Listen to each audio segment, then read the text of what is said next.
ያወጣው መግለጫ ነው። ይሄ አንዱ ነገር ነው። ስለዚህ የኤርትራ መንግስት የሚፈጽመው ወንጀሎች ብለው ያስቀመጧቸው ነገሮች አሉ። የቀይ ባህር አፋሮች ማለት ነው። አንደኛ የኤርትራ መንግስት በአፋሮች ላይ በቀይ ባህር አፋሮች ላይ ግድያ ይፈጽማል፣ ጅምላ እስር ይፈጽማል፣ ማፈናቀል ይፈጽማል የሚል ያነሳሉ። አንዱ እሱ ነው። ሁለተኛ የኤርትራ መንግስት የቀይ ባህር አፋር ህዝብን በቀይ ባህር ዳርቻ የባህር በር ሀብቱን የባህር ላይ ሀብቱን እንዳይጠቀም አድርጎታል ነው እያሉ ያሉት። እንግዲህ የቀይ ባህር አፋሮች ብዙ ጊዜ ከዚህ ከአሳ ማስገር ጋር በአሳ ማስገርም ብዙ ይንቀሳቀሳሉ። እሱን ሁሉ እንዳንጠቀም እያደረጉን ነው ያሉት ብለው የኤርትራ መንግስት ይከሳሉ። ሶስተኛው የኤርትራ ተቃዋሚ የቀይ ባህር አካሎች የሚያነሱት የኤርትራ መንግስት የቀይ ባህር አፋሮችን ከፖለቲካና ከኢኮኖሚ እንቅስቃሴዎች ስልታዊ ማግለል አድርጎ ሲያበቃ በሌላ በኩል የግዳጅ ውትድርና የምልመላ ድርጊት እየፈጸመብን ነው የሚል ደግሞ ያነሳሉና የኤርትራ መንግስት በአስገዳጅ በሆነ መልኩ ልጆቻችንን የወታደርነት ምልመላ እየፈጸመብን ነው ብለው በመፍትሄ ደረጃ የሚያመጡት የዓለም አቀፍ ማህበረሰቡ ገለልተኛ መርማሪ አካል ይቋቋምና ጉዳዩን ይመርምርልን የሚል አንስተዋል። ይሄ አንዱ ያየሁት ነገር ነው። ሁለተኛ ዝርዝሩን መጣለው አስተያየቶችን እንሰጣለን። ሁለተኛ የጅቡቲ መንግስት መግለጫ ነው። የጅቡቲ ወደቦችና የንግድ ነፃ ንግድ ቀጠና ባለስልጣን ነው መግለጫውን የሰጠው። የጅቡቲ መንግስት ምን አይነት መግለጫ ነው የሰጠው? ካፒታል ጋዜጣ ላይ ታገኙታላችሁ። የጅቡቲ መንግስት ኢትዮጵያ በታጁራ ወደብ ላይ 60% የባለቤትነት ድርሻ እንዲኖራት ብንፈቅድላትም ብንጠይቃትም ኢትዮጵያ እምቢ ብላለች የሚል መግለጫ ነው። ይሄ የጅቡቲ ወደቦችና ነፃ ቀጠና ባለስልጣን አቡበከር ኦማር ሃዲ እያነሳ ያለው ማለት ነው።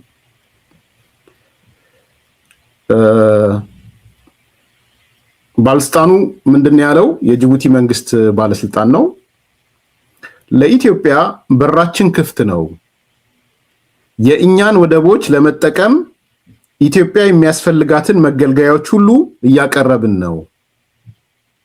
በዚህ ረገድ ኢትዮጵያ በታጁራ ወደብ ላይ ከጅቡቲ የበለጠ የባለቤትነት ድርሻ እንዲኖራት ጥያቄ ብናቀርብም ሳትቀበለው ቀርታለች። ኢትዮጵያ ያልተቀበለችበት ምክንያት ከባለቤትነት ድርሻው በተጨማሪ የየብስ መተላለፊያ እፈልጋለሁ በማለቷ ነው። እኛ ደግሞ የየብስ መተላለፊያ ለመፍቀድ አልተዘጋጀንም የሚል ሐሳብ ነው የተነሳው። ስለዚህ ባጭሩ ምንድነው እያሉ ያሉት? የኢትዮጵያ መንግስትን የታጁራ ወደብን ውሰድ ብለነው ነበረ፣ 60%ውን ባለቤቱን ብለነው ነበረ። ባለቤቱን ስንለው ፍቃደኛ አልሆነም። ፍቃደኛ ያልሆነበት ምክንያት የየብስ መተላለፊያ ኮሪደር ማለት ነው። ኮሪደር እፈልጋለሁ ስላለ ነው የሚል ሐሳብ ነው እየተነሳ ያለው። አይ ቲንክ ሁለቱን ነገሮች አያይዘን ማንሳት እንችላለን። ሰሞኑንም ካሉት ነገሮች ተነስተን አብረን አያይዘን ማንሳት እንችላለን። ከጅቡቲው ለመጀመር ይሄን ነገር እናውቀዋለን። የጅቡቲ መንግስት አንድ ጊዜ እንደውም ሙሉ ለሙሉ የኢትዮጵያ መንግስት ይውሰድና ታጁራን አልምቶ ይጠቀም እስከማለት ሄደው ነበር። አሁን እዚህ ጋር የምናየው ነገር አዲስ ኮምፓሶች አስተያየትም የሰጣችሁ መሄድ ትችላላችሁ። ኢትዮጵያ ብትቀበል ምን ችግር አለው? ትቀበለው ምናምን የሚል አስተያየት ያለው እና ምንድነው በቃ ይሄ እኮ ትልቅ እድል ነው። አሁን 60% የታጁራን ወደ በባለቤትነት ያዘች ማለት ትልቅ ነገር ነው። ለምንድነው የኢትዮጵያ መንግስት የማይቀበለው? እንደዚህ አይነት በርካታ አስተያየቶች እኔም ጋር አንድ ሰው ደውሎ እንደዚህ ለረጅም ሰዓት ሲያወራኝ ነበር። ማለት የምናገኘውን ሁሉ እየወሰድን ጥያቄዎቻችንን የምናሳድገውን እናሳድግ የሚል ሐሳብ ነው ሲነሳ ያየሁት። እኔ ገባኝ አንደኛ ጅቡቲ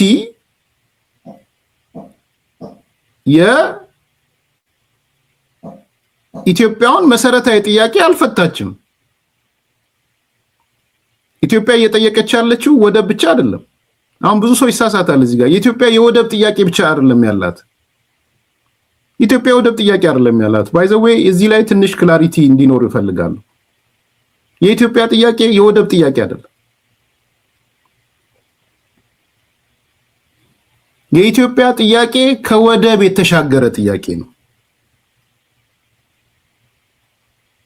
ኢትዮጵያ እየጠየቀች ያለችው የባህር በር መስኮት በር ነው እየጠየቀች ያለችው።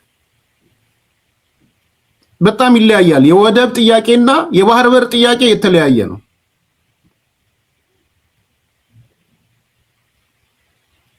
አንድ እሱም በደንብ ሲከራከሯችሁ ሐሳብ ማንሳት ያለባችሁ በተለይ አሜን እያየዋችሁ ነው።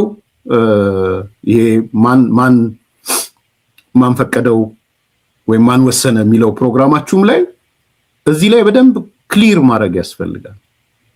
የባህር በር ባለቤትነት ነው ጥያቄው። ስለዚህ ከጅቡቲም አንፃር እየጠየቅን ያለነው ጅቡቲ ለሌሎቹ ኮሪደር እንደሰጠችው ለሌሎቹ ሚሊቴሪ ቤዝ እንደሰጠችው እኛም ጥያቄያችን አንደኛ ሚሊቴሪያችንንም ቤዝ የምናረግበት፣ ሁለተኛ የባህር በር መውጫ ምን ተነፍስበት ከተዘጋ ምድር ያልተዘጋ ውሃ ውስጥ የምንገባበት ማለት ነው።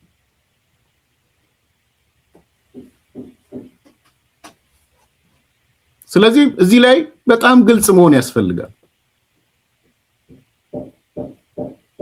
እና ጅቡቲ በየቦታው የሄደች እኔ እኮ መፍትሄ አምጪ ነኝ የምስራቅ አፍሪካን የአፍሪካ ቀንድን ችግር በተለይ የኢትዮጵያን ችግር ለመፍታት ይሄው እስከ 60% ታጁራ ወደብን አልምተሽ ተጠቀሚ እኮ ያልኳት ነው እያለች ትናገራለች። በነገራችን ላይ በየቦታው እየሄደች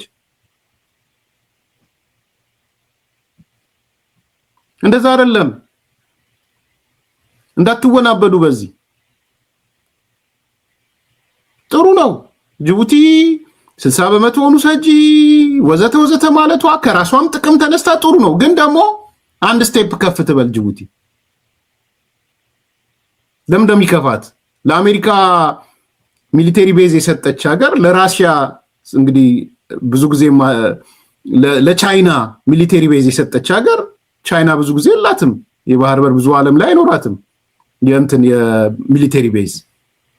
እነ ራሽያን እነ ቻይናን እና አሜሪካን አይ ቲንክ ካልተሳሳትኩ ጣሊያን፣ ፈረንሳይ ማን ይቀረኝ እነዚህና የመሳሰሉት ሀገሮች ቱርክ አይ ቲንክ ቱርክ አላት አም ኖት ሹር በዛ እነዚህን የመሳሰሉ ሀገሮች የባህር በር የሚሊቴሪ ቤዝ ሰጥታ ኢትዮጵያ ጋር ስትደርስ ለምንድነው የሚሊቴሪ ቤዝ የማይኖረው? ለምንድነው የባህር መውጫ ለምንድነው ኮሪደር መስጠት ለምንድነው የሚከብዳት? ስለዚህ አንዱ በውይይታችሁ ወቅት በተለይ ናሜን ማን ወሰነው? ጃፓን ሶሪ ረሳኋት ጃፓን ጃፓን፣ ፈረንሳይ፣ ጀርመንም አላት፣ ቻይና፣ አሜሪካ፣ ሩሲያ ወዘተ ማለት።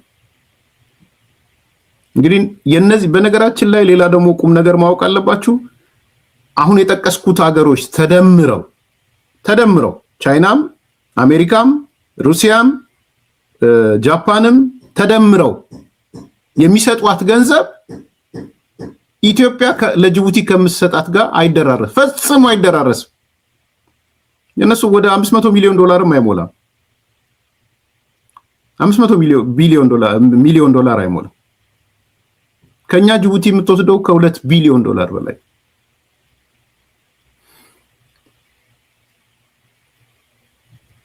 ስለዚህ የጅቡቲ መንገድ የጅቡቲ አካሄድ እንደዚህ አይነት ዜናም ሲወጣ ስታዩት ከላይ ስታዩት በጣም ለኢትዮጵያ በጣም ያሰበች ጥሩ ያደረገች አርጋችሁ ልታስቡት እንደምትችሉ ይገባኛል።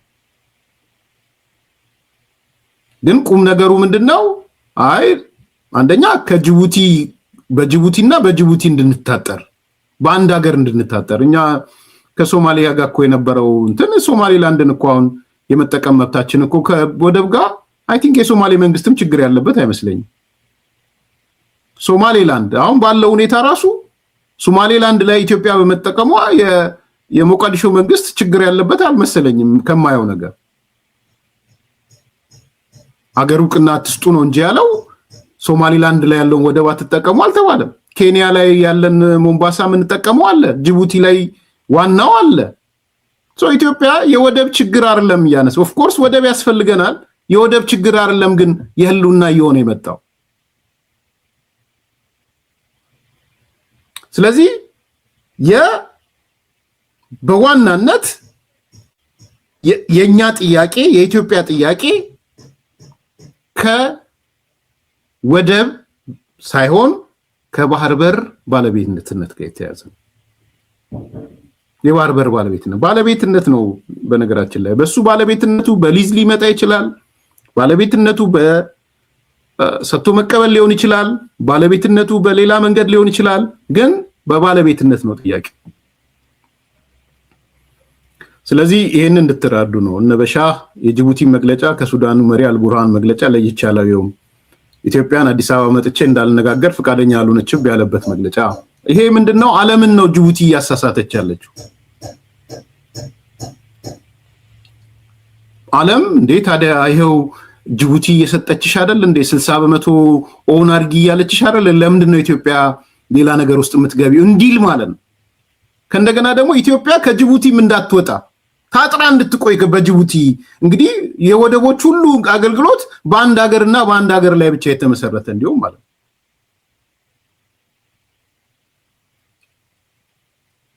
ቱ ቢ ሆነስት እኮ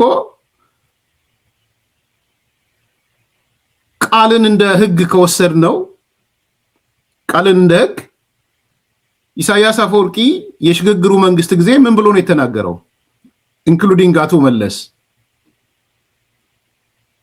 ኢትዮጵያ የአሰብ ወደብንና ታውቃላችሁ የአሰብ ወደብንና ምጽዋንም በነፃ ትጠቀማለች እኮ ነው ያለው። በነፃ ትጠቀማለች ብሎ እኮ ቃሉን እንደ ህግ ብንወስደው በነፃ የመጠቀም እንትናችንን እኮ ማረጋገጥ እንችላለን። ያኔ አገርነት ስንፈቅድ ከተፈቀደ ያውም የተፈቀደበት ነገር የለም። ዛሬ እና አረጋሽም ዛሬ የጮሁባት ነው ወይዘሮ አረጋሽም ላይ ግን እሷም እያነሳች ያለችው እንግዲህ እንትን ያለ የለም ነው እያለች ያለችው። ምናልባት ማግኘት ይችላልው ወይዘሮ አረጋሽን ዛሬ የጮሁባት እያየው ነበር። ሰሞኑን የሰጠችው ቃለ መጠይቅ ስለነበረ እዛ ላይ የተወሰነ ነገር የለም ትላለች። ምናልባት እስቲ ቆይ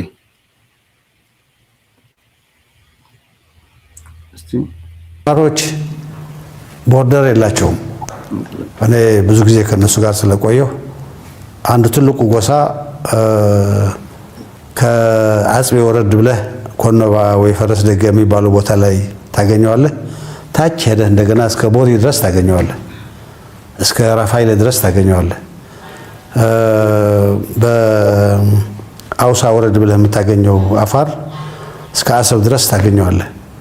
ይሄ በመካከላቸውም የንግድ እንቅስቃሴያቸው ወደዚህ ሲመጡም ከባህር ተሻግረው ወደዛ ሲሄዱም በአፋሮች መካከል ይሄ ቦርደር አርቲፊሻል ነው።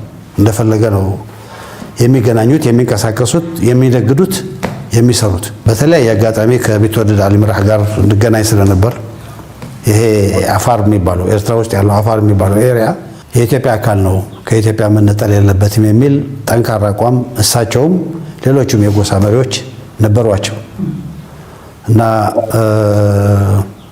ቀደም ብሎም በአፄ ምኒልክ ጊዜም ቢሆን ኋላም በአፄ ኃይለ ሥላሴ ጊዜ ኋላም እኛ በረሃ ያለንም ከገባን በኋላ ኢህአዴግ በረሃ ያለም ከገባን በኋላ ኢትዮጵያ ውስጥ በሚደረገው ማንኛውም ፖለቲካ እንቅስቃሴ ውስጥ በጣም ጠንካራ አቋም የነበረው ህዝብ ነው።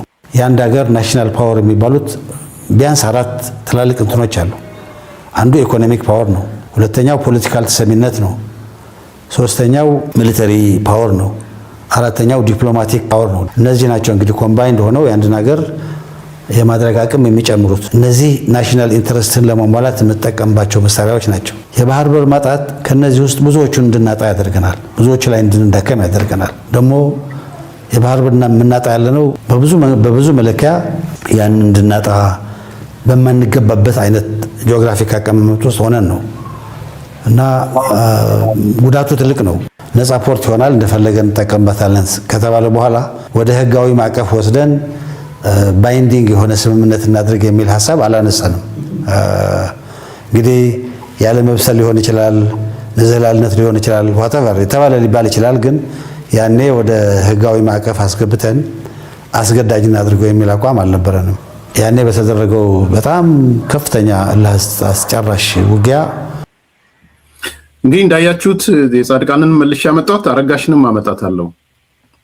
በአንደበት ተገልጿል። በነገራችን ላይ አዲስ ኮምፓሶች አቶ ኢሳያስ ኢትዮጵያ ወደብ በነፃ ከአሰብ ታገኛለች የሚል ተናግሯል። እሱ ብቻ አይደለም፣ አቶ መለስም ሲያጸድቅ ምክር ቤቱ ላይ ስልጣን አላቸው የላቸውም ሌላ ጉዳይ ሆኖ ኢትዮጵያ የአሰብ ወደብን በነፃ ትጠቀማለች የሚል አጸድቋል። ታውቃላችሁ? እንደውም ይደገምልን ተብሎ ልድገመው ብሎ ይደግመዋል። አቶ መለስ ሲደግመው ምን ብሎ ነው የሚደግመው? ኢትዮጵያ የአሰብ ወደብን በነፃ ትጠቀማለች የሚል ማለት ነው። ይሄ በራሱ እኮ የህግ ክርክር የሚያስነሳ ጉዳይ ነው። እንደው ሌላው ምተው ስለ ቅድም አንድ ወደ አዲስ ኮምፓስ ቤተሰብ ምንድነው ልዩነቱ በባህር በርና በወደብ መካከል የሚል የአዲስ ኮምፓስ ቤተሰብ ሲያነሳ አይቻለው። ማን ነበር? አይ ቲንክ ኢትዮጵያ የባህር በር ጥያቄ ቨርሰስ ወደብ what the difference ብሎ አንስቷል። ቀደም ዝርዝሩን ነገሮች ተነጋግረናል። ወደብ የወደብ ሰርቪስ ነው። የሚመጣ ኢምፖርት ኤክስፖርቱን የምትቆጣጠርበት ነው። የራስን ይኖርሃል፣ እቃን ታስገባለህ፣ ታስወጣለህ። የባህር በር ከሆነ ግን አንደኛ ሚሊቴሪህንም ታሰማራለህ፣ በሙሉ ባህር በርህን ትቆጣጠራለህ። በአንተ ስር ነው የሚሆነው። መውጫ መግቢያ አለህ። አየር ትራንስፖርትህም አብሮ ይሄዳል ማለት ነው። አሁን በጣም እኔ አንዳንድ ሰው እንዴት እንደማልገባው አላውቅም። በዚህ ጉዳይ ላይ በጣም ሪሌክተንት ምንድነው ዳተኛ የሚሆኑ ሰዎች አውቆ ያልሆኑት ሰዎች እንዴ የባህር በር ስትዘጋ እኮ የምድር በርም ትዘጋለህ። አሁን ጅቡቲ፣ ኤርትራ፣ ሶማሊያ፣ ኬንያ ምናምን ተስማምተው የባህር በራችንን ቢዘጉት እና መፈናፈኛ ብናጣ የአየር ክልላችንን እኮ ይዘጉታል። ተረድቷችኋል? እስከዛ ድረስ ነው ማሰብ ያለባችሁ። የአየር ክልላችንንም የሚዘጋ ጉዳይ ነው ይሄ ጉዳይ። ስለዚህ የባህር በር መዘጋት ማለት at the same time የአየሩም የመዘጋት ጉዳይ ነው የሚኖረው። ይሄ አንድ ሲሪየስሊ መታየት አለበት። ሁለተኛ ቅድም ያነሳሁት ኢሳያስ አፈወርቂ ባለበት አቶ መለስ ባለበት የሽግግር ምክር ቤቱ ላይ ስብሰባ ላይ ሲጠቃለል እንደ መግለጫ ወይም እንደ ውሳኔ ተደርጎ አቶ መለስ የሚያነባው ኢትዮጵያ የአሰብ ወደብን በነፃ ትጠቀማለች የሚል። አሁን አንዳንድ አይታችሁ ከሆነ የኤርትራ መንግስት ባለስልጣናት እኛ አሰብ ወደብን መቼ አትጠቀሙዋልን ይላሉ። አስተውላችኋል? እሱ መቼ አልን እኛ የአሰብ ወደብን አትጠቀሙ ብለን እኮ አናቅም ይላሉ። ምናልባት ውስጥ ለውስጥ ያለ ድርድር አለ ይባላል። እርግጠኛ አይደለሁም። በኤርትራና በኢትዮጵያ መካከል አንዳንድ የቻይና ባለስልጣናት ኤርትራ ሄደው ነበር። የአውሮፓ ባለስልጣናት ኤርትራ ሄደው ነበር። ከዛ በኋላ ኢትዮጵያ መጥተዋል። ውስጥ ለውስጥ የሆኑ ነገሮች ያሉ ይመስላል። ሻዕቢያ በህወሓት ላይ ያለው ቁርሾ እንትኑ ትንሽ ክፍተት እየጽምዶ ትንሽ ችግር እየገጠመው ያለ ይመስላል። ደስተኛም አይደለም ሻዕቢያ። ስለዚህ አጋሎ ድርድር ካለ ምሳየው ምንም ድርድሩ ኖሮ የሚሳካ ከሆነ ያው ኢሳያስ ጠላት ነው። ግን እንደ ሀገር ልትደራደር ትችላለህ። መደራደርም ያስፈልጋል። የሆነ ነገሮች ይሰማሉ፣ በሩመር ደረጃ ይሰማሉ። የአውሮፓ ህብረት ሄዶ ማቀው ኤርትራ ሄደዋል። የቻይና ባለስልጣናቶች ኤርትራ ሄደዋል። ይሄ የሚፈጥረው ነገር አለ። ይሄንን ከግምት ወስደን የውሳኔውን ደግሞ ብናየው ማንም የወሰነው የለም። ማንም አልወሰነም። ዛሬ የህወሓት ሰዎች ከፍተኛ አመራር የነበሩት እንደነ ጀነራል ጻድቃን እንደነ ወይዘሮ አረጋሽ ሌሎቹ በአደባባይ ወጥተው እየተናገሩ ነው ያሉት። እሱንም ትልቅ ዛሬ ወይዘሮ አረጋሽ ላይም ዘመቻ ጀምረዋል። እሷ ደግሞ የተናገረችው ምንድነው ብዬ ስፈልግ ለካ ዝርዝር ነገር አላገኘሁትም ነው። ባይዘው ዛሬ ነው ያየሁት ወይዘሮ አረጋሽን ኢትዮጵያ ፕሬስ ድርጅት ሄዳ ለካ መግለጫ ሰጥታለች። እንትን ቃለ መጠይቅ አድርጋለች። እንዴት እንዳመለጠኝም አላየሁት። የቀድሞ ቲፒኤልኤፍ ውስጥ የነበሩ ሰዎች እውነታውን እያወጡት ነው ያሉትና ከሷ የተወሰነውን ልጋብዛችሁ። የወይዘሮ አረጋሽ የህወሓት ከትጥቅ ጊዜው ጀምሮ አመራር የነበሩ ሰው ናቸው። ወይዘሮ አረጋሽ እዛው አሁን ወደ ኤርትራ እንመለስና ነፃነቷን ወይም ደግሞ ከመገንጠሏ በፊት ውይይቶች አልነበሩም ከሻዕቢያ ጋር? በተለይ እዛው ትጥቅ ትግል ላይ ያላችሁ በራይ ያላችሁ እንዴት ይሆናል? አሰብስ ማን ነው? በእንደዚህ አይነት ጉዳይ ላይ ምንም ውይይቶች አልነበሩም? በፖለቲካል ነው ፖለቲካል። ይሄ ነፃ ትሆናለች። ህዝቡ ታግሏል፣ ከፍሏል። ለትግሉ ህይወትም ንብረትም በጣም ታግሏል፣ በጣም ከፍሏልና ለትግሉ ያገኘው ነፃነት ነው ነገሩ የተባለው ስንዴ የነበረው ማለት ነው። ከዛ በኋላ ይሄ የባህር ጉዳይ እንደ በፊት እኮ ገልጬዋለሁ። በቃ ትልቅ ጉዳይ መሆኑን አስተውለን ይሄ የሀገር የጸጥታ ጉዳይ ነው፣ የሀገር የኢኮኖሚ ጉዳይ ነው፣ የሀገር የብልጽግና ጉዳይ ነው እና ኢንተረስት የሀገራችን ኢንተረስት በሚጠብቅ መንገድ መወያየቱን መፍታትም አለብን የሚል ሲሪየስ የሆነ አያያዝ አልነበረው። እዛ እኮ ነው ፌል አድርገናል፣ ወድቀናል። እዛ ላይ የምለው እኮ በትግል ነፃነታቸውን አገኙ፣ ጥያቄ ሳይነሳ ባልና ሚስት ሲፋቱ እንኳን ንብረት ድርድር ይደረጋል አይደለ? እኛ ግን ከህግ አንጻር አላየነው። ያው በፊት ያልኩትም ከሀገር ጥቅም አንጻር አላየነው። በጣም በቀላሉ ነው ያየነው።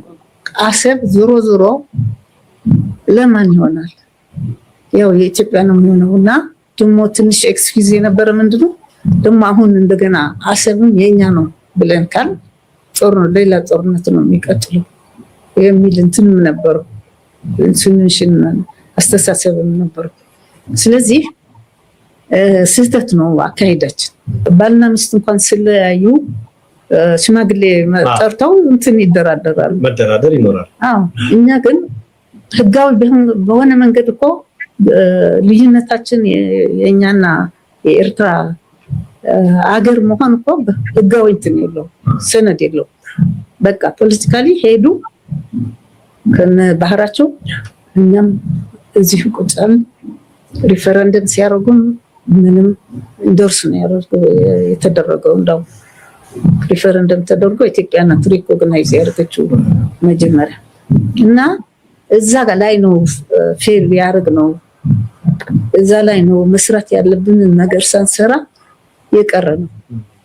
ከዛ በኋላ እንደው ወይዘሮ ረጋሽን ላቋርጦትና በወቅቱ የውይይት በሀሳብ የበላይነት የማመን እንዲህ አይነት ፖለቲካ ነው ውሳኔው፣ ግን የማመን በውይይት የማመን በጉዳዮች ላይ አይደለም። ውስጥ በፓርቲ ውስጥ በራሳችን ለምሳሌ ህወሓት በራሳችን ላይማ ይኸው አስተሳሰባችን እኮ ነው። ይሄ ከሶሻሊዝም ጋርም አለ። አገር ከታገለ የራሱን መብት መጠበቅ አለበት። እኛ ደግሞ የራሳችን መጠበቅ አለብን። ከዛ ደግሞ ሲሪየስ የሆነ በፊት ካልኩት አንጻር መነሻ ከሆኑት አንጻር ዲስካሽን አልነበረም። በደንብ ሲሪየስ ዲስካሽን አልነበረም። እንደ ትልቅ ነገርም አልታየም፣ ያኔ አይታየም ነበር። ሁላችንም በገርመም በቀና መንፈስ እናየው ነበር ወይ አላውቅም። የራሴን ብቻ ነው የማውቀው። ግን ሲሪየስሊ ዲል አድርገን እንዴት ነው መፋታት ያለብን? ሁለታችን ሁለት ሀገር መሆን ካለባቸው እንዴት ነው መለያየት ያለባቸው? የጋራ የኢትዮጵያ ንብረት የነበረ አሁን ኤርትራ ውስጥ ነው ያለው። ያ የጋራ ንብረታችን የነበረው የኢትዮጵያ ንብረትም ነው የነበረው። ኤርትራ ከኛ ጋር በነበረችበት በኢትዮጵያ በነበረችበት ጊዜ ያንን ንብረት እንዴት ነው ሼር የሚደረገው? ከህግ አንጻር ምን ማድረግ እንችላለን? ከዲፕሎማሲ አንጻርስ ምን ማድረግ ነው ያለብን? ከፖለቲካ አንጻርም ምን ማድረግ ነው ያለብን? ስሙዝሊ እና ስሙዝሊ ወደ ውጊያ ወደ ሌላ ደም ማፍሰስ ሳንገባ ዲፕሎማቲካሊ እና ፖለቲካሊ ህጋዊ በሆነ መንገድ ኤክስፔሪንሶቹም አሉ። አሰብ የኢትዮጵያ ነው ተብሏል፣ ተወስኗል።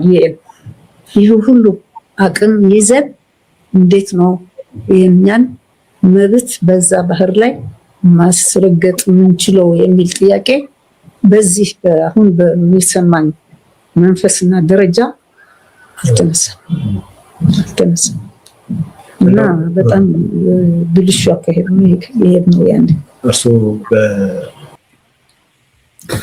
አይ ቲንክ እንደዚህ አይነት ነገሮች ዶክመንትድ አድርጓቸው። አሜን ዛሬ አሜን ያለው ከማን ወሰነው ውስጥ ሌሎቻችሁ ካላችሁ እኛም አለን በሉና ያን ግሩፕ ተቀላቀሉ። በነገራችን ላይ እና አቤረታ ያደራጁት ድርጅት አለ ማን ወሰነው የሚል እዛ ላይ ግቡና የዲስከሽን ፎረም አንዱ ፓርት እንደዚህ አይነት ስታረጉ ግን የኔ ግል አስተያየት ትላንትና አንዳንድ አስተያየት እዚህ ትላንትና እንደዚህ አይነት ነገር ወስነው ዛሬ ምናምን እንደዚህ ምናምን የሚባለው አይ ቲንክ አይጠቅምም። እሱ ምን አሳልፈው ሰተው አሁን ከደሙ ንጹህ ነኝ ማለት ቀልድ ነው። መቼስ ቀልዳቸው አይጠገም ምናምን በቀናነት እንድታዩት ስለፈለኩ ነው። ትላንትና እነሱ እኮ ነው የሰጡት ሆነስት አይደለችም ምናምን የሚል ስማችሁን ላለመጥቀስም የአዲስ ኮምፓስ ቤተሰቦችም ስለሆናችሁ ነው እየተመካከርንና እየተግባባን እንድንሄድ ብዬ ነው። ይሄ አሁን አይጠቅመንም። ቢኮዝ ሂሳብ ማወራረድ ያ ሰዓት ላይ አይደለም ያለነው። ሂሳባችን ኢትዮጵያ ናት። ሶ ከዛ ከኢትዮጵያ የኢትዮጵያን ካገኘን በኋላ ሂሳባችን እናወራርዳለን። እሱ ካስፈለገም አንደኛ እሱ ነው። ሁለተኛ እነዚህ ሰዎች የህይወት ምስክሮች ናቸው ከማንም በላይ። እንግዲህ በሻት ነግረኛለህ ሌሎች የህግ ሰዎችም ካላችሁ አንዱ የሚጠራው ነገሮች ወደ ህግ ቢሄዱ የሚጠሩት የህይወት ምስክሮች ነው የሚጠሩት። ጀነራል ጻድቃንን አይታችሁት ከሆነ የሽግግር ምክር ቤት ውስጥ ነበር፣ ይታያል። ኮፍያ ነገር አድርጎ የሆነ ነገር ይታያል፣ በደንብ ይለያል።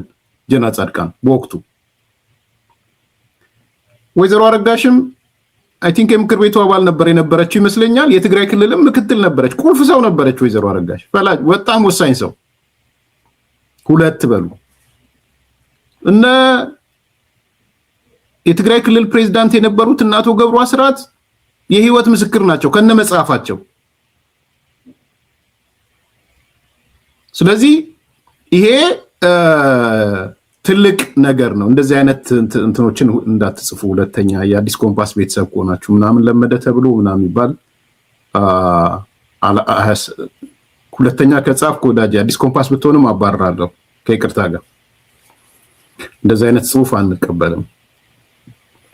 እሱን ነው ያው ትላንት የሄድንበት መንገድ መሄድ የለብንም። ከሌ ተለመደ ተብሎ በዚህ በኪስ አያዝም ምናምን የሚባለው ተውሱ። እንደዛ የሚባል ሳይንስ የለም። ይሄ ነው አደገኛ ነው። ባይዘው እየተራረመ መሄድ አለብን። አዲስ ኮምፓስ ቤተሰብ ከሆንክ አላቅም ምንድነው ከዚህ በላይ ምን ያርጉልህ? ትክክል አይደለም እንዴ አለመናገርና እኮ ዝም ብሎ መጥፋ እነ ተወልደ ምናምን የሚባሉ ጥፍት ብሎ የለ እንዴ ጥፍት እና ለምሰገድ የሚባሉ ኪ ሮል የነበራቸው ሰዎች ስንቶቻችሁ እንደምታውቁ አይዲዮሎግ የሚባለው እኮ ነው። ለምሰገድ የለም እኮ ፈጽሞ የለም። እናቱ አርከበ የታሉ? አንድ ቀን ስለ ኢትዮጵያ የባህር በር ባለቤትነት ምናምን ተሳስቼ ነበር ሲል ሰምታችሁታል? አቶ አርከበ ቁዋይ የለም እንዴ ወጥተው ሲናገሩም ከከሰስናቸው፣ የሄድንበት መንገድ ስህተት ነው ብሎ ሲመጡም ከከሰስናቸው። ታዲያ ማን ነው ሊመጣልህ የሚችለው? እንማማር በዚህ በኩል። ስለዚህ የሄድንበት መንገድ ስህተት ነው ብሎ የሚመጡ ሰዎችን በአይዲዮሎጂ ሊሆን ይችላል፣ በአለመብሰል ሊሆን ይችላል፣ ያን የኢትዮጵያ ጥላቻም ሊሆን ይችላል። የኢትዮጵያ ጥላቻም ሊሆን ይችላል። we don't know የዚህ አይዲዮሎጂው የፈጠረው ጥላቻ ማለት። ስለዚህ በብዙ ምክንያቶች ትላንትና የተሳሳተ አቋም ይዘን ነበረ። ዛሬ ደግሞ ስናየው ትክክል ነን ካሉ መረጃና ማስረጃ ይሆናሉ ማለት። አዎ ከህዋት ጋር በረሃ ገባ ተወልደ፣ ከዛ በኋላም የለም ተወልደ የምትሉት አለምሰገድ የምትሉት ሌሎቹ ሶ የመጡትን ሰዎች ከወቀስን እንደማ ምን ተዳው ነው የሚመጣው? በቃ በዛው ሄዳል እኮ ምን ችግር አለው? እንደነ ወይዘሮ አዜብ ቢዝነሱን ተሸክሞ ዩጋንዳ ቢዝነስ ላይ ይሰማራል፣ ይቀጥላል ቢዝነሱን። ዋን ኦፍ ዘ ቢሊየነርስ ምናምን ይሏታል አሉ እዛ ዩጋንዳ። ምን ተዳዋሱ? ኦኬ። ስለዚህ እነ ገብሩ አስራትን እነ ጀነራል ጻድቃንን እነ አረጋሽን ሌሎቹም እነ ጆቤን ያውም በሪሰርች ደረጃ ሰርተው የሚመጡ ሰዎች አፕሪሺየት ነው ማድረግ ያለብን። ማን ያልተሳሳተ እውነት ለመናገር ማን እነሱ ሲወስኑም እኮ ኦህዴድ አብሯቸው ነበር። እነሱ ሲወስኑ ብአዴን አብሯቸው ነበር። እነሱ ሲወስኑ ደህዴን አብሯቸው ነበር። ቁልፍ ውሳኔ ይወስናል አይወስንም ሌላ ጉዳይ ነው። ስለዚህ ይሄ በጣም በቃ የፖለቲካ አርምት መውሰድ ያለብን ፖይንት ነው። ሶ ወይዘሮ አረጋሽ በግልጽ የተናገረችው ወድቀናል ነው ያለችው። ፌል አድርገናል። ውሳኔም ደግሞ የለም፣ ዶክመንት የለም። ለዚህ ነው ያበዱባት አሁን ወይዘሮ አረጋሽ ላይ። ለዚህ ነው ያበዱት ጻድቃን ላይ። ለዚህ ነው ያበዱት አበበ ተክለ ሃይማኖት ላይ። ለዚህ ነው ያበዱ ያሉት አቶ ገብሩ አስራት ላይ። ስለዚህ እነዚህ ሰዎች ግን ለኛ የህይወት መረጃና ማስረጃዎች ናቸው። የህጋዊ ፕሮሰስ ቢጀመር ፍርድ ቤት ብንሄድ ወደ ህግ ጥያቄ ብናነሳ እነዚህ ሰዎች የህይወት ምስክር ሆነው ይመጣሉ። ስለዚህ ልናመሰግናቸው ነው የሚገባው፣ ልናከብራቸው ነው የሚገባው።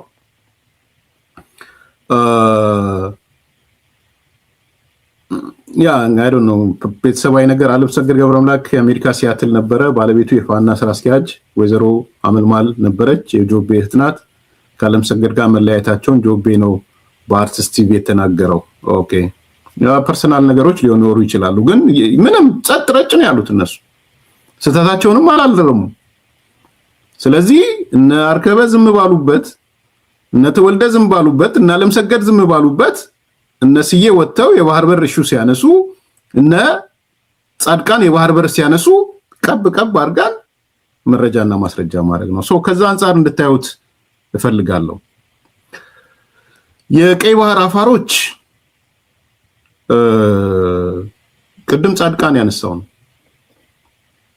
አንደኛ የአፋር አካባቢ ያለው ትግል ተጠናክሮ መቀጠል አለበት። የኢትዮጵያ መንግስት ምን እያደረገ እንደሆነ ላቅም ብዙ ፍላጎትም የለኝም፣ ግን ያው ሚሊተሪና ውስጣዊ ነገር ስለሆነ ግን የቀይ ባህር አፋሮችን ማገዝ ጠቃሚ ነው ብዬ ነው ማምነው። ከቀይ ባህር አፋሮች ጋር የፖለቲካ ድርጅቶች ጋር አብሮ መስራት ያስፈልጋል ብዬ ነው ማምነው። ምን አይነት ድጋፍ ነው? እንዴት ይደረግ? እነዛ ፋኖን እየደገፈ እያየ ነው፣ ቲፒኤልኤፍን እየደገፈ እያየ ነው፣ አልፎ ሄዶ ኦነግ ሸኔን እየደገፈ ሻዕቢያ እያየ ነው። አይ እኛ የቀይ ባህር አፋሮችን አንደግፍም ማለት ምክንያታዊ ነው ብዬ አላምንም። አንደኛ ከኮዝም አንፃር እኔ ብዙ ስኬት የምናገኘው ከቀይ ባህር አንፃር ከቀይ ባህር አፋሮች አንፃር ብዬ ነው ማምነው። የኔ አስተያየት ነው ይሄ። የቀይ ባህር አፋሮችን መያዝ በጣም ይጠቅማል ብዬ ነው ማስበው። ኑና ኢትዮጵያዊ ይሁኑ ምናምን ማለት አይደለም። ኤርትራዊነታቸው የተጠበቀ ሊሆን ይችላል። ከሁለቱ አንድ ላይ በጋራ ሊኖሩ ጆይንት ገቨርንመንት ሊመሰርቱ ይችላሉ ራሳቸውን ችለው። ወይም ደግሞ ኤርትራ ማፋር እንደተጠበቀ ኢትዮጵያ ማፋር እንደተጠበቀ፣ ነገር ግን ኢትዮጵያ አክሰስ ቱ ዘ ሲ የባህር ባለቤት የምትሆንበትን ነገር ማምጣት ይቻላል። ስለዚህ እኔ ትልቁ መንገድ እውነት ለመናገር ትልቁ መውጫ መንገድ የአፋር መንገድ እኔ እዚህ ወጥቼ ይሄን እርዱ ብዬ ዝርዝር ኪስ የሚቀድ ሳንቲም አልወረውርም፣ ቢኖረኝም አልወረውርም። ስትራቴጂካሊ ግን አስቀምጡ ከተባለ የሻዕቢያ መንግስት ፋኖን እየረዳ ጽምዶ እያለ ህወሓትን እየረዳ ጽምዶ እያለ አልፎ ሄዶ ኦነግ ሸኔን እየረዳ ጽምዶ እያለ አንተ ባይተዋር የምትሆንበትና እርዳታ ፈልጋለሁ የሚልህን የቀይ ባህር አፋር ድርጅቶች አባከና ካልክ አልገባህም ማለት ነው። እኔ ከቀይ ባህር አፋር ድርጅቶች ጋር አብሮ መሰለፍ ጠቃሚ ነው ብዬ ነው ማለት። ከዛ በኋላ የራሳቸውን እድል ራሳቸው ነው የሚወስኑት። በጣም ግልጹ ነው። ወደ ኢትዮጵያ ለማምጣት ወይም ደግሞ አንድ ሀገር እንዲመሰርቱ ማድረግ ምናምን አይደለም። በኤርትራ ሀገርነትም ሊኖሩ ይችላሉ። የኛ ጥያቄ ኤርትራን ጠቅልል አይደለም። እኔ እስከሚገባኝ እስከማቀው የኛ ጥያቄ የኢትዮጵያ ጥያቄ የባህር በር ባለቤት እንሁን። በህገወጥ መንገድ አተናል። እግዚአብሔርም የተመለከተው አይመስለኝም። በሆነ ሰዓት ላይ 24 ሰዓት እግዚአብሔር ቢመለከትም የሆነ ማይክሮ ሰከንድ ሌላ ቦታ ሆኖ ሽው ያለው ነው የሚመስለኝ። እኔ ከይቅርታ ጋር መንፈሳዊ ነገር ማምጣት አልፈልግም። በጣም ማክሮ ሰከንድ እዛ ሰዓት ላይ ሽው ብሎበት እንጂ እንደው የፈጣሪም ጉዳይ ካረግነው የአሰብ ወደብ ስሪት የካርታው ዝም ብላችሁ ብትመለከቱት ምንም ጥያቄ በሌለው ከኢትዮጵያ ጋር የተሳሰረ ነው። ማንም ይመሰክረው ማለት ነው።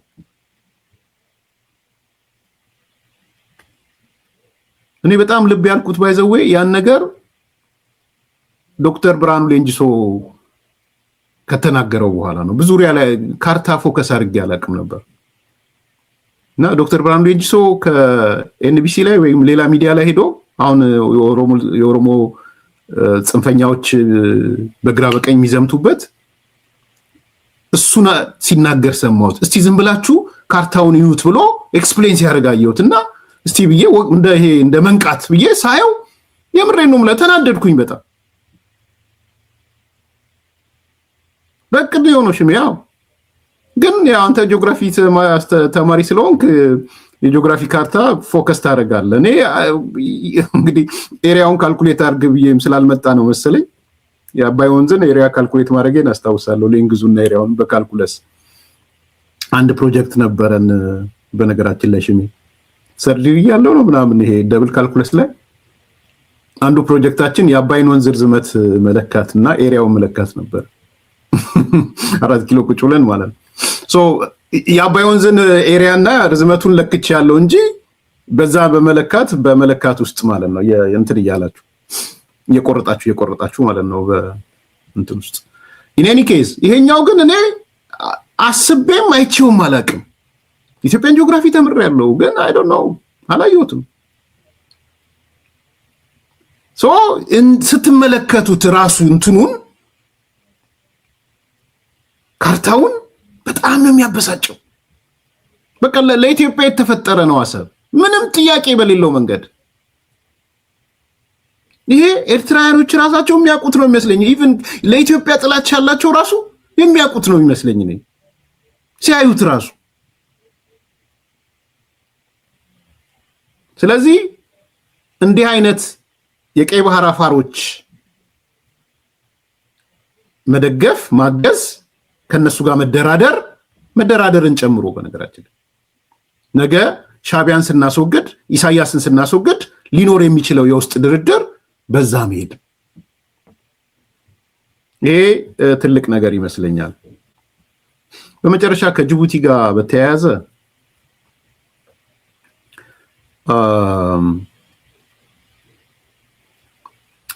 ጅቡቲ ቅድም ባነሳነው ማዕቀፍ ውስጥ ነውና ለኔ ግን ሳክሰስም አለው።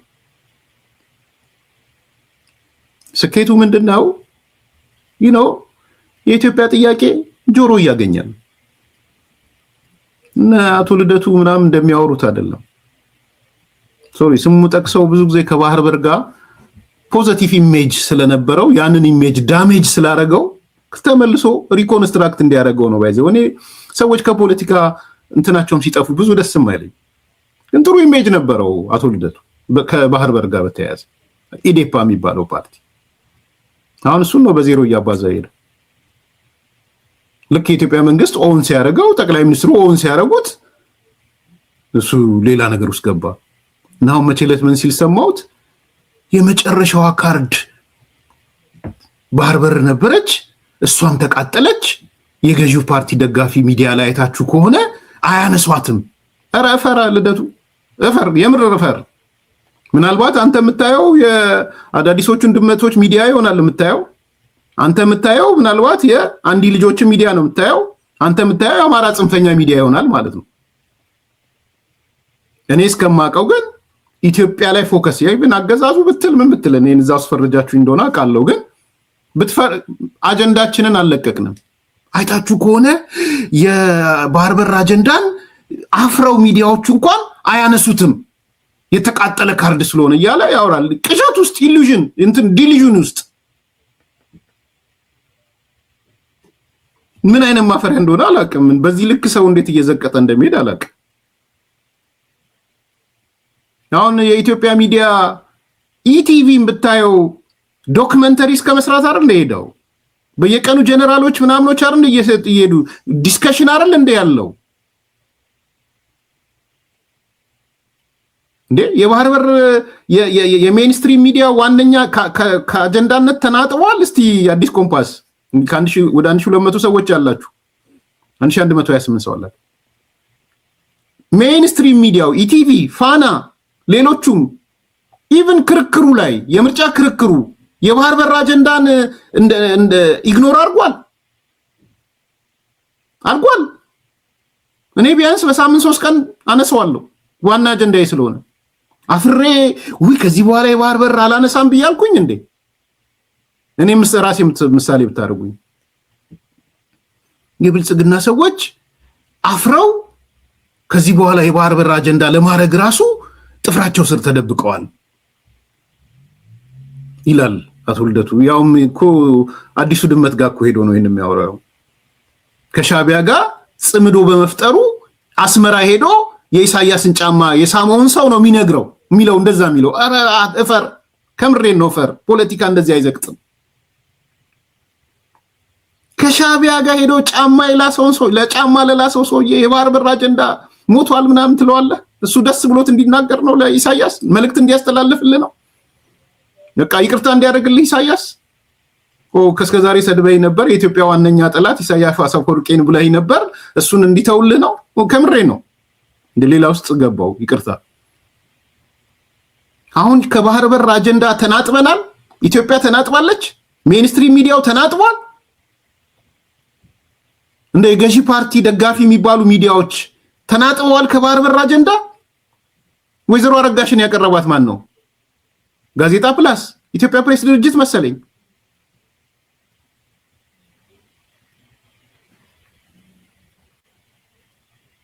በጀነራል ጻድቃንን ዶክመንተሪ የሰራው ማን ነው ኢቲቪ ጀነራል ማናቸውን ያመጣው ማን ነው ኢቲቪ ሰሞኑን የዛሬው የጠቅላይ ሚኒስትሩ አልሰማሁትም የጠቅላይ ሚኒስትሩ የዛሬ ንግግር የባህር በር እንደው የኢትዮጵያ መንግስት ከሜን አጀንዳው የባህር በር አጀንዳን ትቶታል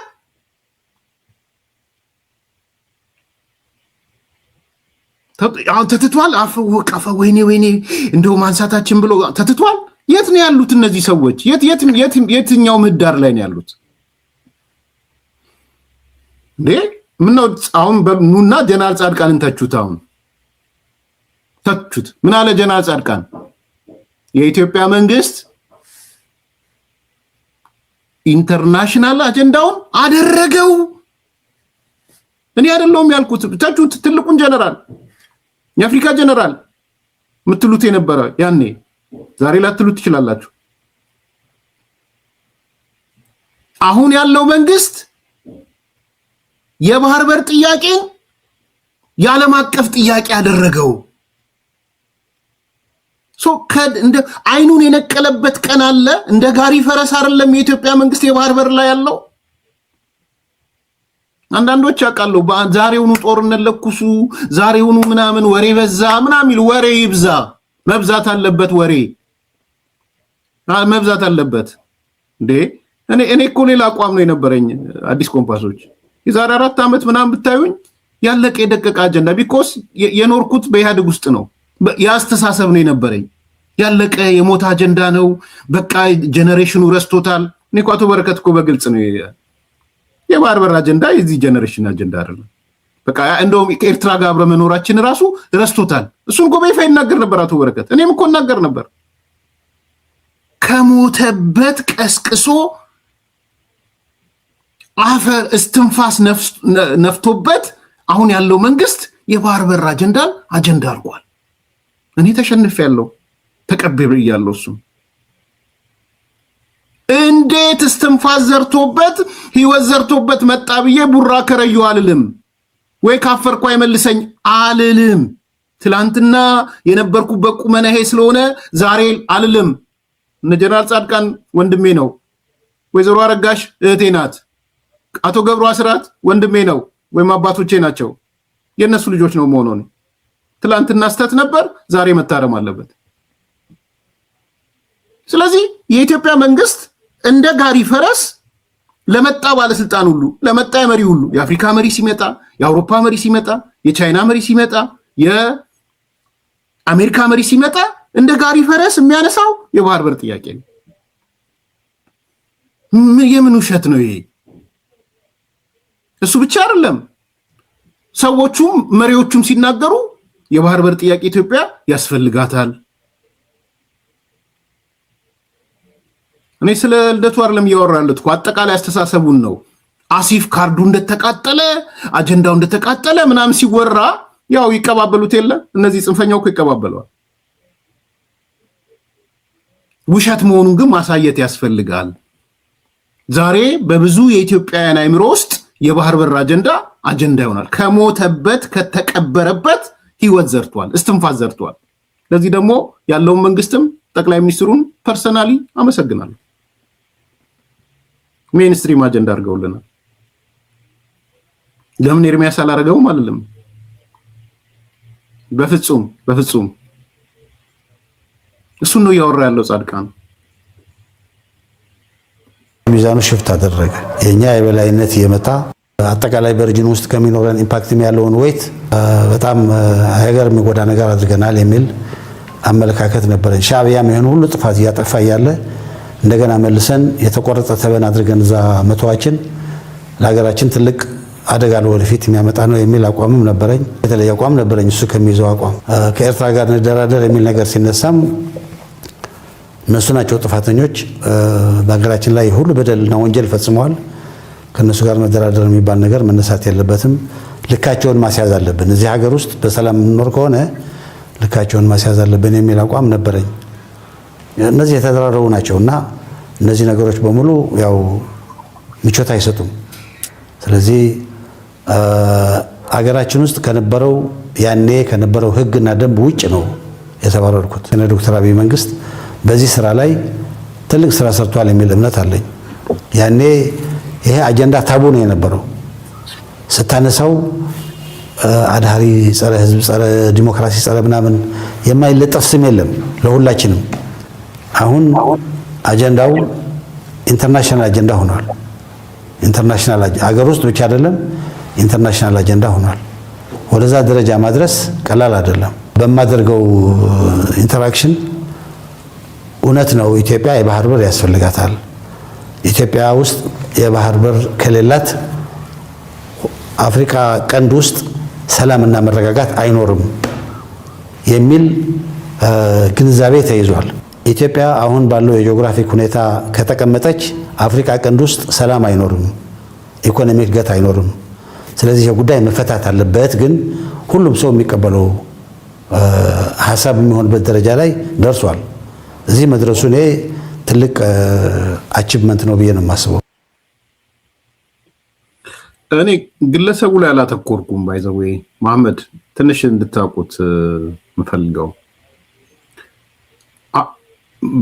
አንደኛ የሐሳብ ከዛ በኋላ ወደ ሌሎቹም የሄደ ካርዱ ተቃጠለ፣ ፋርሴቡላዎች ምናምኖች ከዚህ የባህር በር አያነሱም ምናምን ሲሉ የትግራይ ጽንፈኞችም ሚዲያዎች ትላንት ኢትዮጵያ ሲሉ ባህር በር ህይወታችን ነው ሲሉ የነበሩ ዛሬ ጽንፈኝነት ውስጥ ገብተው የህዋት አባልነታቸውን በይፋ ባይናገሩም የገለጹ ትላንት ግን በኢትዮጵያዊነት የምናውቃቸው የትግራይ ጽንፈኞች ውጭ ሀገር ያሉ ሚዲያዎች ጨምሮ ካርዱ ጠፋ፣ ካርዱ ተቃጠለ ምናምን ይላሉ። ይሄ ነገር ሶርሱ ከማን እንደሆነ ይታወቃል። ኢቭን የልደቱም ነው ብዬ አላምንም። የሻዕቢያ ሶርስ ነው። ሶርሱ ተቃጥሏል። በማህበረሰብ ውስጥ ጨለምተኝነት ለመፍጠር ነው የተፈለገው። ግልጽ እንድትሆኑ። ውይ አለቀ እኮ አጀንዳ። በቃ ከዚህ በኋላ የባህር በር አጀንዳ ሞቷል። ብልጽግና ካርድ መዞ ነበረ፣ ካርዱ ተቃጠለ ተብሎ ህዝቡ ውስጥ ጨለምተኝነት፣ ተስፋ መቁረጥ ነው እንዲሰርጽ ፕሮጀክት የተደረገ። እሱም ፕሮጀክት ነው እየተቃወምኩ ያለሁት። ተመልከቱ። አቶ ልደቱ የሄደው ማጋ ነው?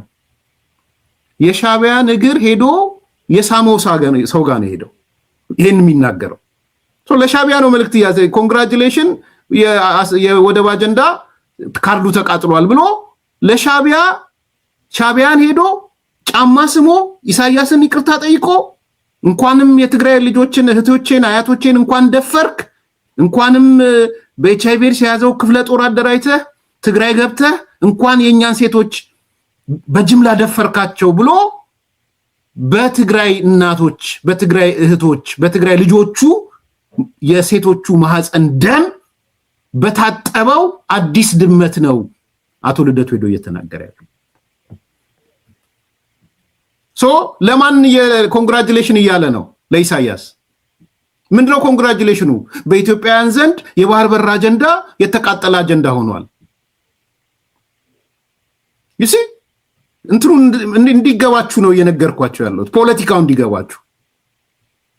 ከዛስ እነዚሁ የሻዕቢያ ልጆች አዳዲሶቹን ድመቶች ጨምሮ የተቃጠለ ምናምን ማለት ጀመሩ። ውሸት። it's not about individuals። አይዲያው ነው። አልተቃጠለም። የኢትዮጵያ መንግስት፣ የኢትዮጵያ ህዝብ፣ ልሂቃኖቹ እንደ ጋሪ ፈረስ የባህር በር ጥያቄን ይዘዋል። ሜንስትሪም ሚዲያ ብትሄዱ የባህር በር ጥያቄ ነው። እስከ ዶክመንተሪ ድረስ እስከ መስራት፣ ዘገበ ፊልም፣ ጀነራሎቹን እስከ መጠየቅ፣ የቀድሞ ሰዎችን እስከ መጠየቅ የሚሄድ ይኸው አይን ያወጣ። የት ነው የሚገባው?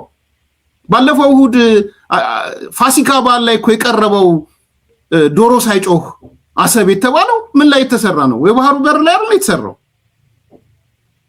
ከአጀንዳው ተናጥቧል። የኢትዮጵያ መንግስት አፈርኩ ብሎ ወጥቷል። ልክ አይደለም ብሎ ወጥቷል። ውሸት። ስለዚህ አጀንዳውን ነው እየነገርኳችሁ ያለው። ዛሬ የ100 ሚሊዮን ህዝብ አጀንዳውን 100 ሚሊዮን ብቻ ነው። የፖለቲካ ፓርቲዎች ሲከራከሩ እኮ ባህር በር ላይ ተከራከሩ እኮ። የት ሄዱ እነዚህ ሰዎች? ኢህአፓ አሰብን ጠቀልላለሁ ብሎ አሰብን አይደለም እኮ ኤርትራን ጠቀልላለሁ እኮ ነው እሱ የሚደግፈው ኢህአፓ። ኖ የምን የባህር በር ጥያቄ ነው? የምን አሰብ ነው? እኛ እኮ ለኤርትራ ሙቅና አልሰጠንም። ስልጣን ላይ ብንመጣ ኤርትራና ኢትዮጵያ አካል እናረጋታለን እኮ እያለን ያለው ኢህአፓ። ተሳሳትኩ፣ አመጣዋለሁ ከፈለጋችሁ። አጀንዳው ከፓርቲ አጀንዳ አልፎ ከገዢው ፓርቲ ወደ ህዝብ ገብቷል። ከህዝብ አልፎ ወደ ፖለቲካ ፓርቲዎች ገብቷል። ዛሬ እኮ መለያ ሆኗል። አብኖች አይታችኋል። በባህር በር ጥያቄ ላይ አንድ የሆነች ተከራካሪ የአብን ሴት በባህር በር ጥያቄ ጋር ከመንግስት ጋር አቋማችን አንድ አይነት ነው አለች። ኢዜማዎች በባህር በር ጥያቄ ላይ ከመንግስት ጋር አቋማችን አንድ ነው አሉ። እናት ፓርቲ ነው ሰላም ምንድነው የነጻነት ፓርቲ በባህር በር ጥያቄ ላይ አንድ ነን አለ። ከገዢው ፓርቲ የፓርቲ ክርክር ወደ ፓርላማ ገባ። ከፓርላማ ወደ ህዝብ ገባ። ከህዝብ ወደ ምሁራኖች መጡ። በአደባባይ ሊቃኖች መጡ። ሚሊቴሪው መጣ። እንዴት እንረሳዋለን? ጀነራሎቹ እየመጡ የሚነግሩንን እነ ጀነራል ተሾመ እንዴት ነው የምንረሳቸው? ከጀነራሎቹ ቀጥሎ አሁን ደግሞ ፖለቲካ ፓርቲዎች ጀመሩ። ክርክር አጀንዳ አደረጉት። ከዛ አልፎ መንግስት የመጣ መሪ ሁሉ ኢትዮጵያ ሲደርስ እኔ እኮ ዋና አጀንዳዬ የባህር በር ነው አለ። ዶክመንት አሳየዋችሁ። የአሜሪካ መንግስት ሚሊቴሪውን ልኮ የአፍሪካ ጀነራሉን ልኮ አንዱ የኢትዮጵያ መንግስት ያነሳለት የባህር በር ጥያቄ ነው። የአፍሪካው ጀነራል ምንድነው የላከው? ወደ በኬብል የላከው ኢትዮጵያ የባህር በር ያስፈልጋታል በሰላማዊ መንገድ። በውስጥ የተላከ የውስጥ ዶክመንት ነው። ከአሜሪካ ባለስልጣናት ጋር እነ ጻድቃን ሲገናኙ፣ እነ ጌታቸው ረዳ ሲገናኙ፣ ሌሎች 3 ባለስልጣናት ኢትዮጵያ ሲገናኙ ያወሩት ምንድነው? የባህር በር አጀንዳ ነው አንዱ። እንዴት ነው የኢትዮጵያ መንግስት ተወው የሚባለው? ከዛስ የጣሊያን መንግስት መጣች ባለስልጣን ስለ ባህር በር ነው ያነሳችው። የጀርመኑ መጣ ስለ ባህር በር ነው ያነሳው። የሩሲያው መጣ የባህር በር ነው ያነሳው። የቻይናው መጡ ኢትዮጵያ የባህር በር ያስፈልጋታል አሉ። እስራኤል በአምባሳደሩ በአደባባይ ወጥቶ ኢትዮጵያ የባህር በር ያስፈልጋታል አለ። የሶማሌው ፕሬዝዳንት ኢትዮጵያ የባህር በር ያስፈልጋታል አለ። ሞቃዲሾ የአፍሪካ ህብረት ዋና ጸሐፊው የጅቡቲ ውጭ ጉዳዩ ኢትዮጵያ የባህር በር ያስፈልጋታል አለ። የቱ ጋር ነው የወደቀው? የቱ ጋር ነው ይሄ ካርድ የተቃጠለው? እስቲ የምር የተቃጠለበትን ቦታ አሳዩ። ነው እነሱ ኦፖዚት ስለሚያስቡ አንተ ወደ ሃየር ስትሄድ እነሱ ወደ the same time with the same speed and acceleration ወደ ታች ስለሚሄዱ ነው ባይዘው። አሁን የገባኝ ነገር እንደው ታውቃላችሁ፣ ስፒድን በሁለት ብትለኩት የባህር በር አጀንዳ ፖዚቲቭሊ አክሰለሬት በሚያደርግበት መጠን የዚህ ነገር ተቃዋሚዎች እና ተናዳጆች ኔጌቲቭሊ አክሰለሬት ያደርጋሉ። ኔጌቲቭ አክሰለሬሽን አላቸው ኢኳሊ ማለት ነው። አሁን የገባኝ እሱ ነው። ነገሩ በ10 አክሰለሬሽን ቢሄድ እዚህ ፖዚቲቭሊ ማለት ነው በህብረተሰቡ በኢንተርናሽናል ኮሚኒቲው በሊቃኖቻችን ምናምን በ10 አክሰለሬት ቢያደርግ የነሱ ደግሞ በኔጌቲቭ 10 ዲአክሰለሬት ያደርጋል ማለት ነው። ኔጌቲቭሊ ኖራን የሚያደርገው ኢኳሊ ማለት ነው። ይሄ ትልቅ የውሸት አታፍርም? አሁን እኔ አንዳንዴ የሻቢያ ወኪል ለሆነ ኢሳያስን ሄዶ ይቅርታ ለጠየቀ ጫማው ስር ለወደቀ ጽምዶ ላለ ሰው አንተ ቆመህ እዚህ ጋር ከዚህ በኋላ የኢትዮጵያ የባህር በር ጥያቄ የኢትዮጵያ መንግስት የያዘው ካርዱ ተቃጥሏል ስትል ለራስህ እንኳን አይዘገንንህም? እንደ ኢትዮጵያዊ ለማን ነው እየነገርኩ ያለሁት ይሄንን ብለህ ማንን ነው በዚህ ንግግሬ ማስደስተው ማንን ነው ብለህ እንኳን አትቆጭም? ተውት፣ የኢትዮጵያ መንግስትን አትመነው። አይቆጭህም? ዋነኛ ጠላት ነው ብለህ እኮ የተናገርከው ሰው የኢትዮጵያ ዋነኛ ጠላት ኢሳያስ አፈወርቂ ነው ብለህ እኮ ባንደበት የት ተከተዋል? ያን በመናገር ይቅርታ አያደርግልህም። ኢሳያስ እንደሆነ ይቅርታ አድራጊ አይደለም፣ ይጠቀምብሃል እንጂ ይቅርታ አያደርግም። ስለዚህ ይሄ የሰርቫይቫል ጥያቄ ከአጀንዳችን አልወጣም አይወጣምም። ግን ደግሞ እንደሌሎች ቶሎ ብላችሁ ሄዶ ጦርነት ለኩሱ ምን አድርጉ ደግሞ አንልም።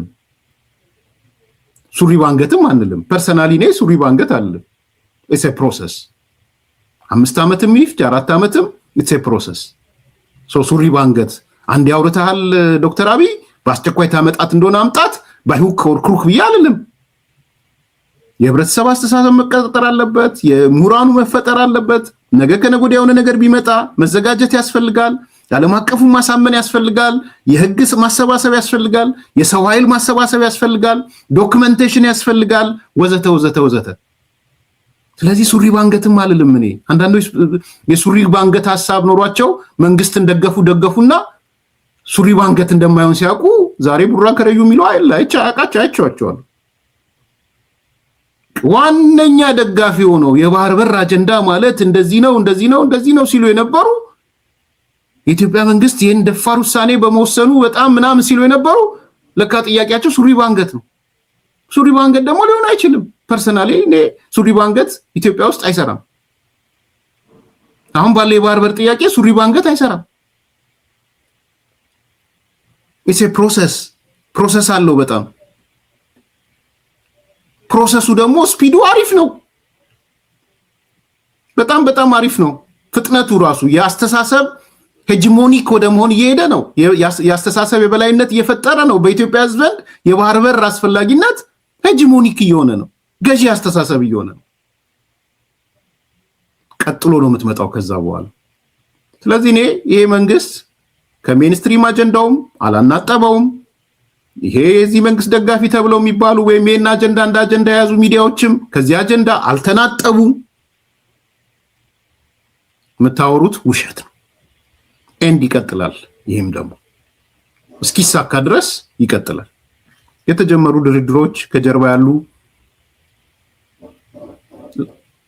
እሰየው የሚያሳኩ ከሆነ እሰየው፣ ድርድሮቹ የሚያሳኩ ከሆነ ከዚህ ከመጋረጃ ጀርባ የሚደረጉ ነገሮች አይ ቲንክ ጥሩ ነው። በሰላማዊ መንገድ የምንሄድበት ነው። ኢፍ ዘ ወረስት የሚል ካልመጣ በስተቀር በሰላማዊ መንገድ እኔ ልዩነት የለኝም ከኤርትራ መንግስት ጋርም ከጀርባ የኢትዮጵያ መንግስት በተለያዩ አካላት የተደራደረ ከሆነ እንደሚሰማው ችግር የለብኝም። ብቻ ዋናው ኢሳያስ መወገድ አለበት። ኤንድ የጊዜ ጉዳይ ነው። ኢሳያስ ከኤርትራውያን ጋር እርግጠኛ ነኝ እኔ ኢሳያስ ከተወገደ በጣም እርግጠኛው የምነግራችሁ ከኤርትራውያን ጋር ከሚመጣው መንግስት ጋር ተደራድረን ኢትዮጵያን እውቅና ሰጥቶ ኢትዮጵያ የምታድግበት ኤርትራም በእጥፍ የምታድግበት እድል ይፈጠራል። እኔ በዚህ አልጠራጠርም። ኢሳያስ ይወገድ እንጂ ከኢሳያስ በኋላ በሚመጣው መንግስት ኢትዮጵያና የኤርትራ ህዝብ እጅ ለእጅ ተያይዘው ነው የሚሄዱት። ኢትዮጵያ 5% ስታድግ ኤርትራ 10% ታድጋለች። ኢትዮጵያ 10% ስታድግ ኤርትራ 20% ታድጋለች። አልጠራጠርም በሱ። የኢትዮጵያ ዲሞክራታይዜሽን ኤርትራን ዲሞክራታይዝ ያደርጋታል። ትልቁ ሞተር ሲነሳ ትንሿ ሞተር በፍጥነት ትሄዳለች። ስለዚህ ዋናው ቁም ነገርና ዋናው ሐሳብ ማጠንጠኛው የኢሳያስ መወገድ ነው። የዚህ ስራ ደግሞ ዋና ባለቤቱ የኤርትራ ህዝብ ነው። ድጋፍ ታደርጋለህ።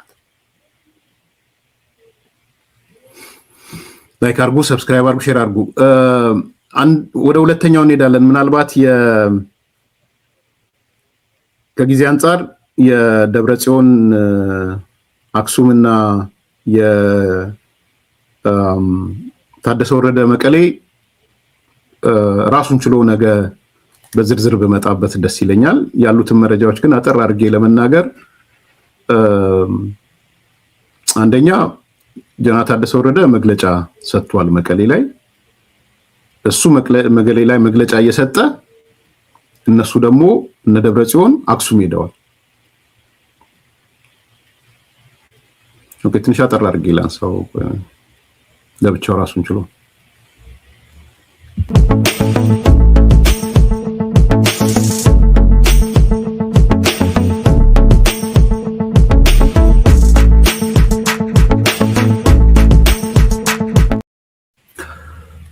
በትግራይ ያለው መረጃ ባጭሩ ምንድነው?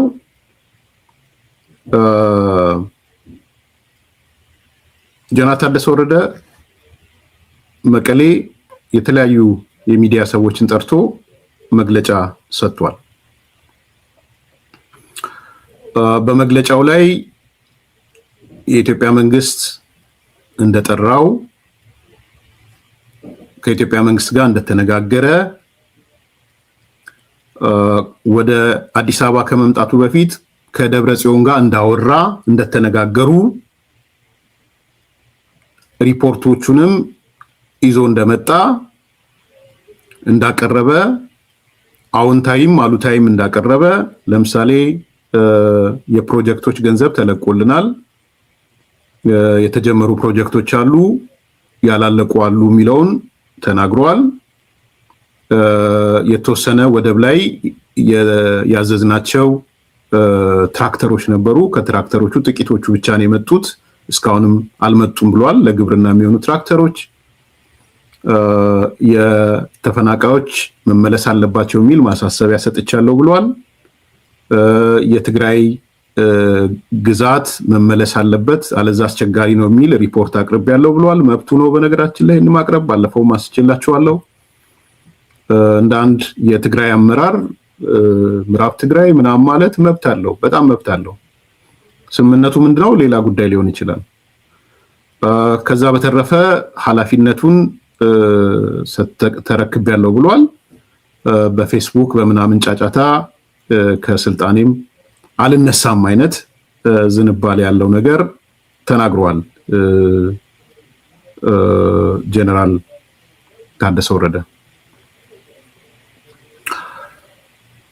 ዶክመንተሪው ላይ ወይም የቀረበው ፕሮግራም ላይ አላቀውም ብሏል። ይሄ ቲቪ ወይም ፋና ያቀረበውን የተወሰነ ዳታዎች ግን ከኔ ወስደዋል አይነት ነገር ነው እንዳነሳ የሰማሁት። እንግዲህ ይሄን ተከትሎ ያው ጀነራል ታደሰ ወረደ ላይ ዘመቻ የተቀጠለ ዘመቻ ተከፍቶበታል። በተለይ በእነዚህ አዳዲሶቹ ድመቶች አንደኛው በተለይ በጣም በቃ ጫፍ የረገጠ እንደው ከሰው ማለት አንድ አይነት ናቸው ወይ ማለት ማህበራዊ ማንነታቸው ውስጥ አንድ ነው ወይ እስክትሉ ድረስ የሚያስደነግጥ እንደዚህ ሁለት ልጅ ወልደህ በአንድ ጊዜ በአንድ አካባቢ እንግዲህ ሁለት ሰው ወለድክ ልጅ ምናምን እያለው በጣም የዘቀጠ ነገር ነው የሚያነሳበት። እኔ እኮ የተደበቀ ዝርዝር ነገር ምክንያት ሲያስፈራራው አንድ ሳምንት ሙሉ ሲያስፈራራ ስለነበረ በቃ ትልልቅ ቦምብሼል ነገሮች ይወረውርበታል ብዬ ነበር። የሚያወራው ቦምብሼል ሁለት ሴት ጋር እንደዚህ ሁለት ልጅ ወልደሃል እንዲወልዳል እያለ ነው የሚያወራው። የሚገርማቸው አንዱ የጀነራል ታደሰ ነው። ሁለተኛው የነፈትለ ወርቅ እነ ደብረ ጽዮን ወደ አክሱም ሄደው ተሰብስበዋል። የውይይታቸው ማዕከል ደግሞ የታደሰ ወረደን ሹመት መቃወም ነው። የሰላም ስምምነቱንም የፕሪቶሪያ ስምምነትን መፍረስን ማወጅ ነው። ከዛ በኋላ የቀደመው ምክር ቤት ማለት ወደ ዙፋኑ ደብረጽዮንን ለማምጣት ነው። ዛሬ አክሱም ስብሰባ ላይ ናቸው ለሁለት ቀን የሚቆይ። ስለዚህ ጀነራል ታደሰ ወረደን አንቀበልም ይላሉ። አንድ የሰላም ስምምነቱ ፈርሷል ይላሉ። ሁለት የቀድሞ አስተዳደር በደብረጽዮን እጅ ያለው አስተዳደር ተመልሷል ይላሉ ማለት ነው። ይሄን አንዱ በአክሱም እያደረጉት ባለው ስብሰባ ይፋ የሚያደርጉት ነገር ነው። ከዛ በተረፈ ወደ ሙሉ ጦርነት ከምንገባ ፋኖን እንደግፍ የሚል ፋኖን የሚደግፉበት ሰነድ አዘጋጅተዋል። በነገራችን ላይ የፋኖ ታጣቂዎችን እንዴት እንደግፋለን የሚል ሰነድ አዘጋጅተው አሁን በተደራጀ መንገድ እኛ ጦርነት ከምንገባ ፋኖን ደግፈን ፋኖ ቢንቀሳቀስ ይሻላል የሚል እንደ ፕሮጀክት እንደ ውይይትም እንደ እቅድ ሰነድም የያዙት እሱ ነው። ጀነራሎችን መድበዋል። ከፋኖ ጋር አብረው የሚሰሩ ጀነራሎች ብለው የመደቧቸው አለ። ስብሰባም ያደርጋሉ ማለት ነው። እነዚህ በስብሰባው ከዛ በኋላ ከልክ ቲፒኤልኤፍ እንደተሰበሰበ ሚሊቴሪው ደግሞ ቀጥሎ ይሰበሰበ። የታጣቂው ኃይል የነ ዮሐንስ መዲድ የነ የማነው ወዲም በተይ ፍስሐ መንጁስ እነሱ ደግሞ ኢሚዲየትሊ ይሰበሰባሉ ከህወሓት ቀጥሎ ማለት ነው። ስለዚህ እነሱም አሁን እንዳልኩት ፕሪቶሪያ ስምምነት ፈርሷል፣ የህወሓትን አቋም እንደግፋለን፣ የቀድሞ ምክር ቤት ይመለሳል፣ የፋኖ ታጣቂን እንዴት እንደግፍ የሚል ውሳኔውን ያጸድቃሉ ማለት ነው። በሌላ አነጋገር በጣም ይገርመው የካቢኔ ስብሰባም ጠርቶ ነበረ ጀነራል ታደሰ ወረደ። በካቢኔ ስብሰባው ላይ እንግዲህ እንደምታውቁት አብዛኞቹ የህወሓት አባላቶች ናቸው። አልተገኙም። የካቢኔ ስብሰባ ላይ አልተገኙም። ጀነራል ታደሰ የካቢኔ አባላት ብሎ የጠራቸው እንኳን ስብሰባ ላይ እንዳይገኙ ነው የተደረጉት። ኦልሬዲ በቃ ጨርሰዋል እነሱ። ይሄ ከምናልባት የአዲስ ኮምፓስ መረጃዎች ናቸውና የካቢኔ አባላት እንኳን እንዳይመጡ ነው ያደረገው። ቲፒኤልኤፍ የህወሓት አባላት ሆነው የካቢኔ አባላት የሆኑትንም የጀነራል ታደሰ ወረደ ስብሰባ ላይ እንዳይገኙ አድርጓቸዋል። ይሄ የራሱ የሚነግረን በጣም በርካታ ነገር ነው። ስለዚህ ኦልሞስት ቦይኮት አድርገዋል ማለት ነው። የጀነራል ታደሰን ካቢኔ ወጥተዋል። እንግዲህ ይመለሳሉ፣ ይመጣሉ፣ አይመጡም እርግጠኛ አይደለም። ግን በምክር ቤት ስብሰባው ላይ ካቢኔ ተጠርተው አልተገኙም። በዚህ ምክንያት የተጠራው ስብሰባ ተሰርዟል። ሶስተኛው ውስጣቸው ክፍፍል በከፍተኛ ሁኔታ ጨምሯል። ይሄ ጀነራል ታደሰን የሚደግፉ ለውጥ ያስፈልጋል የሚሉ ቲፒኤልኤፍ ውስጥ የተፈጠረ ቡድን አለ። በፍጹም በነበርንበት ነው የምንቀጥለው። ቅድም የሻዕቢያን ፕሮጀክት የያዙ ሃርድ ኮሮች አሉ። አሁንም ተመልሶ ሌላ ክፍፍል ተፈጥሯል እና ዲቪዥኑንም ለማግኘት ሞክረናል። ይሄ ጀነራል ታደሰ ወረደ ጋር አብረን መስራት አለብን፣ ለውጥ ያስፈልጋል የሚሉት አካላቶች ውስጥ አንደኛው ተክላይ ገብረመድህን ነው። ለውጥ ያስፈልጋል ከሚሉት ውስጥ ዶክተር ሰለሞን ኪዳኔ ሁለተኛው ነው። ሊያ ካሳ ሶስተኛዋ ናት።